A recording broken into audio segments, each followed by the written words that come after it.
इस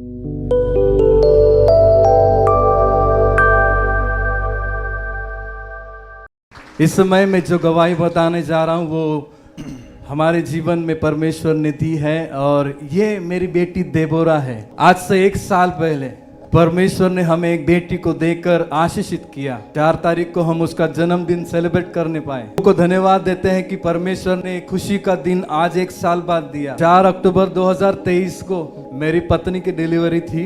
first month से लेकर 9 महीने तक सारे रिपोर्ट, सारे टेस्ट नॉर्मल थे, भी गड़बड़ नहीं थी, और मैं खुश था। मेरी पत्नी कृपा खुश थी। कोई भी वहां पर कोई भी क्रिटिकल सिचुएशन नहीं है कि ये बेबी 10 साल के बाद होने वाला था। कई डॉक्टर्स ने बोला था कि शायद हो सकता है कॉम्प्लिकेशंस होंगे डिलीवरी के समय पे। परमेश्वर का धन्यवाद करते हैं कि कोई भी क्रिटिकल सिचुएशन नहीं हुई। डिलीवरी के आधे घंटे पहले हुआ यूं कि बच्चे ने माँ की पेट में पॉटी की, एंड डॉक्टर जो वहाँ पर ट्रीटमेंट के लिए थे उनको सडनली डिसीजन लेना पड़ा कि वो सीजरिंग के लिए जाए। उन्होंने मुझसे बात किया कि आपके वाइफ को सीजरिंग के लिए प्रिपरेशन करना पड़ेगा, अदरवाइज बेबी विल डाई, क्योंकि बच्चे की हार्ट बीट फास्ट हो चुकी है और सारी पॉटी जो है वो लंग्स में फंस चुकी है, पेट में जा चुकी है। मैंने कहा कि कोई बात नहीं, चलो आगे प्रोसीड करें।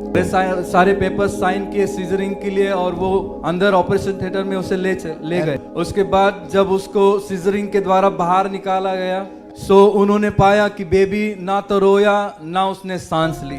ऑपरेशन थिएटर के बाहर बैठा हुआ था, बहुत उत्साहित था कि बहुत जल्दी बेबी बाहर आने वाला। लेकिन हुआ यूं कि कोई भी डॉक्टर बाहर नहीं आया मुझे बताने के लिए कि बेबी आपका हुआ है। कुछ समय बाद ऑपरेशन थिएटर से बाहर डॉक्टरों ने ट्रेसर पे देवर रनिंग, वो लोग भाग कर उस NICU में 3rd फ्लोर पे ले जा रहे थे। मैं देख रहा था, मुझे नहीं पता था वो बेबी हमारा है, मेरा है। अब कोई भी डॉक्टर मुझसे बात नहीं करना चाहता था, जानना चाहता था कि मेरे बेबी के साथ क्या हुआ है। ऊपर पहुंचा सीढ़ी से, मैंने NICU के अंदर एंट्री किया, लेकिन स्टाफ ने मुझे रोक दिया। मैं वहां पर बैठा रहा, वहां पर मन के अंदर प्रार्थना करता रहा।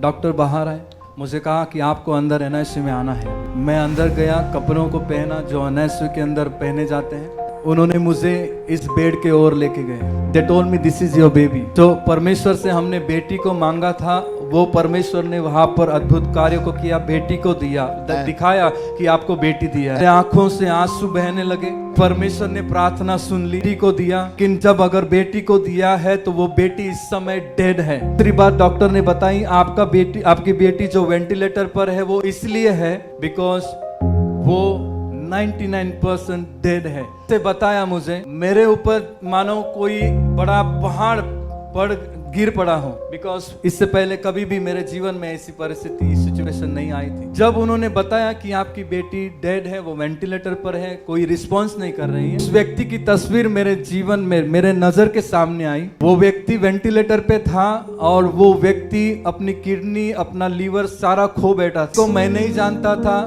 और मुझे वहां पर प्रार्थना के लिए भेजा गया था। मैं अपोलो हॉस्पिटल में एंट्री किया, उनके लिए प्रार्थना करने के लिए गया। एक सिस्टर ने मुझे वहां पर अंदर जाने के लिए अनुमति दी। मैंने उसके लिए प्रार्थना किया, लेकिन वो 2 दिन के अंदर व्यक्ति खत्म हुआ। जब मैं प्रार्थना कर रहा था, that man was crying। उस व्यक्ति की आंखों से आंसू आ रहे थे। मेरी आवाज को सुन रहा था जब मैं प्रार्थना कर रहा था। समझ गया कि समवेयर उसका कन्विक्शन वहां पर हो रहा था। तस्वीर जब मेरे आंखों के सामने आई, मुझे इस बेबी के साथ रिलेट किया गया, मुझे परेशान किया गया, मुझे निराश किया गया, बहुत दुख मेरे अंदर डाला गया। मेरी बेटी अभी वेंटिलेटर पर है।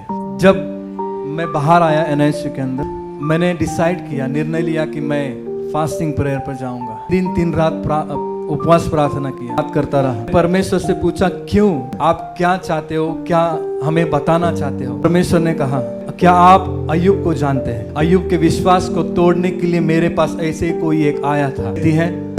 परमेश्वर के पास डोलते डोलते आया था कि उसके विश्वास को तोड़ा जाए, उसकी आराधना बंद करने पाए। प्रार्थना में मुझे बताया, इसी प्रकार से शैतान मेरे पास आए। ये जो आपका परिवार है पर विश्वास करता, जीवन में मैंने कई बार कठिन परिस्थिति को लाया है, प्रार्थना करने का नहीं छोड़ा, बस कंटिन्यू रखा है, कंटिन्यू की है। लेकिन मैं अब इनके जीवन में एंड दैट्स व्हाट शैतान डिड। और आप देख सकते हैं कि ये वेंटिलेटर की फर्स्ट दिन की फोटो है। प्रार्थना करता गया।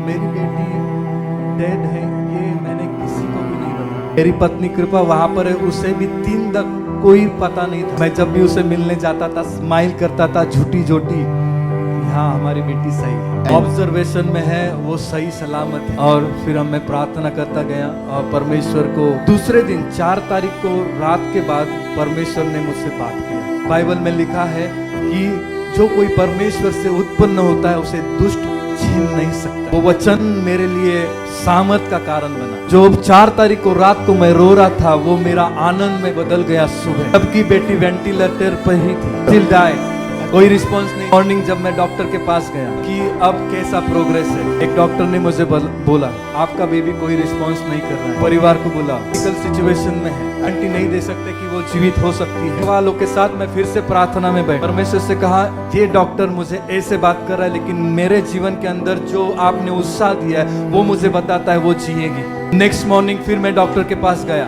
डॉक्टर ने बोला अगर आपकी बेटी जीवित भी होती है वो हैंडीकैप हो सकती है। अब ब्रेन फंक्शन नहीं हो सकता, पाँव काम नहीं कर सकते, वो देख नहीं सकती। उन्होंने साइंटिफिकली बताया कि अगर बेबी तुरंत नहीं रोता, अगर वो तुरंत सांस नहीं लेता है, तो उन्हें उस प्रकार से हैंडीकैप के जीवन से गुजरना पड़ेगा। डॉक्टर ने बताया, परमेश्वर को बोला, डॉक्टर ने बताया कि बच्चा हैंडीकैप हो सकता है। मैंने बोला कि परमेश्वर पिता, तू मेरा महान परमेश्वर है, तेरी सृष्टि जो है वो बहुत सुंदर है, पर तू बेडौल अवस्था को सुंदर अवस्था में बदल सकता है। तू ये बेडौल परिस्थिति को भी सुंदर कर सकता, जो चल सकती है, जो फिर सकती है, जो घूम सकती है, जो हंसेगी, जो रोएगी, जो सांस लेगी। 3 दिन 3 रात के उपवास के बाद मॉर्निंग में डॉक्टर के पास गया। डॉक्टर ने बताया there is a progress, shifting ventilator level down and up. वो टेस्ट कर रहे थे कि अगर हम वेंटिलेटर के जो लेवल्स है उसको अगर कम करते हैं तो क्या रिस्पांस होता है। 4 तारीख के बाद जो संडे था, उस दिन एक हीलिंग सर्विस था, और उस हीलिंग सर्विस में मैंने और कृपा ने एक निर्णय लिया था। हम एक एग्रीमेंट में आए। हमने कहा कि अगर आज हीलिंग सर्विस हम अटेंड कर रहे हैं तो उसी हीलिंग सर्विस में प्रभु को ये सारी सिचुएशन बदलनी होगी। जब हम एग्रीमेंट कर रहे थे, हम आमने सामने देखकर रो रहे थे, और हमने कहा कि अगर परमेश्वर के साथ हमने एग्रीमेंट किया है तो परमेश्वर ये अवस्था बदलने के लिए तैयार है। उससे पहले जब बेटी वेंटिलेटर पे थी, मैं बेलापुर के जहाँ पर जन्म पत्रिका बनाते हैं, मेरा विश्वास और मेरे पत्नी का विश्वास मैं बताना चाहता हूँ बहुत गहरा है प्रभु यीशु मसीह पर। डॉक्टर ने जब कहा था कि क्रिटिकल सिचुएशन है, call out your family, relatives को बुलाने से पहले मैं यहाँ पर गया बर्थ सर्टिफिकेट बनाने के लिए, कि मुझे उस समय वचन याद आया कि जब परमेश्वर ने अब्राहम को बलिदान देने के लिए बताया था, वो बलिदान करने के लिए तो गया था, लेकिन उसके पास बलिदान देने के लिए कुछ नहीं था। जब वहां पर बलिदान की जगह पर पहुंचा तब बताया उसको क्या बलिदान करना है। विश्वास के साथ मैं गया था कि प्रभु ने उसे जीवन दिया है, उसका जन्म पत्री बनाना है, डेथ सर्टिफिकेट। सर्विस खत्म होने के बाद मेरी पत्नी कृपा ऊपर एनआईसी के अंदर गई और उसे इस प्रकार की अवस्था में बेटी को देखा। इस प्रकार से जब कृपा ने उसको देखा, वहां पर मौजूद जो सिस्टर थी उसने जोर से हक किया। उसने उसे बताया इसे परमेश्वर ने झिलाया है। वेंटिलेटर का पाइप, सारी चीजें कब हटी है, जिस दिन हॉस्पिटल का कोई मेजर काम नहीं होता है। सैटरडे को डॉक्टर ने बोला था कि संडे कोई मेजर काम नहीं होगा, वेंटिलेटर का पाइप हम हटा नहीं सकते। आत्मा इस प्रकार से कार्य करता है, असंभव जहां पर चीजें होती है वहां पर वो घुस जाता है, वो चीजों को सॉर्ट आउट करने लगता है। पवित्र आत्मा ने कहा होगा कि हमारे 2 बच्चों ने एग्रीमेंट किया है और उनकी एग्रीमेंट के हिसाब से इसकी पाइप्स हटने हैं। प्रार्थना सुनी और इसका उत्तर में बदल दिया। अब ये बेटी वेंटिलेटर के साथ नहीं है, वेंटिलेटर निकाला गया। कुछ दिन एनआईसी में उसे रखना पड़ा, उसे O2 देना था, क्योंकि वेंटिलेटर के बाद O2 देते हैं ताकि कोई क्रिटिकल सिचुएशन फिर ना आए। तो कुछ दिन के लिए उसे उस परिस्थिति में रखा, एनआईसी में रखा। लेकिन फिर हमने प्रार्थना की कि हमें अभी घर जाना है, अंदर नहीं रहना है, हमें एनआईसी से डायरेक्ट घर जाना है। ऐसे हमने प्रार्थना करना शुरू की। जनरल वार्ड में नहीं जाना है, डायरेक्ट घर पर जाना है। तो उसके बाद हमने डॉक्टर से रिक्वेस्ट किया कि कृपा फेल दैट कि बेबी बहुत रिस्पॉन्स कर रहा है, उसे अभी यहाँ पर रहने की जरूरत नहीं है। रोज NICU के अंदर जाके बेबी को मिलती थी और हाथ रख के प्रार्थना करती थी। प्रेयर ऑयल वो छुपा के ले जाती थी पाम पर। जब आपको NICU के अंदर जाना होता है, आपको हाथ धो के जाना होता है। सिंह के वहां पर जाके तो ऐसे एक्शन करती थी, लेकिन वो ऑयल लगाती थी, वो सर पर अप्लाई करती थी, हाथ पर लगाती थी, और धीरे धीरे परमेश्वर ने पूरा उसका O2 भी निकाला। डिस्चार्ज की बात की, डॉक्टर उसे छोड़ना नहीं चाहते। डॉक्टर कह रहे थे कि आप अभी डिस्चार्ज नहीं मिल सकता है, उसे अंडर ऑब्जर्वेशन में रहना ही होगा।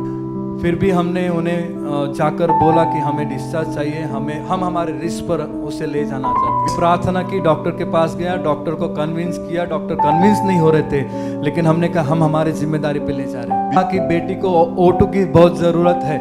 हमने कहा कि हमारे बेटी को J2 की ज़रूरत है, J for Jesus, और जब वो बाहर आएगा तो उसे J2 मिल जाएगा। लेकिन हमने जब रिक्वेस्ट किया तो उन्होंने डिस्चार्ज पेपर तैयार किया, कोई झगड़ा नहीं किया, लेकिन हमने उनको बोला कि हम रिस्क पे ले जाएंगे। उसको लेकर आए। जब उसका डिस्चार्ज पेपर तैयार हुआ, उस डिस्चार्ज पेपर में क्लियरली लिखा है आप मेडिकल के खिलाफ जा रहे हैं, अगेंस्ट मेडिकल। बात नहीं, हमने देबोरा जब NICU के बाहर आई, कपड़ों में लिपटी हुई, और ये घर पर आने के बाद मैं प्रभु को धन्यवाद करता हूँ। ईश्वर ने एक जो बहुत अद्भुत कार्य को किया है, वो आप में से बहुत लोगों ने देबोरा को देखा होगा। वो अंधी नहीं है, वो बहरी नहीं है, अच्छे से चलती है, वो रेंगती है, अच्छे से खाती है, ब्रेन फंक्शन अच्छे से हो रहा है। इनफैक्ट लास्ट वीक में जब हम अस्पताल में गए थे, क्लिनिक में डॉक्टर के पास, वो जो चेकअप के लिए लेते हैं तो उसकी हाइट और उसके हेड का नाप लेते हैं और उसकी सारी चीज़ें ऑब्जर्व करते हैं किस प्रकार से बच्चे की डेवलपमेंट हो रही है। आपको यकीन नहीं होगा, डॉक्टर ने कहा कि नॉर्मली जो बच्चे डेवलप होते हैं ये उससे अधिक अच्छे से डेवलप। हमने कहा कि जिससे प्रभु ने बनाया है, जिसके लिए कुछ डॉक्टरों ने बोला था कि ये हैंडीकैप होगी, ऐसा होगा वैसा होगा,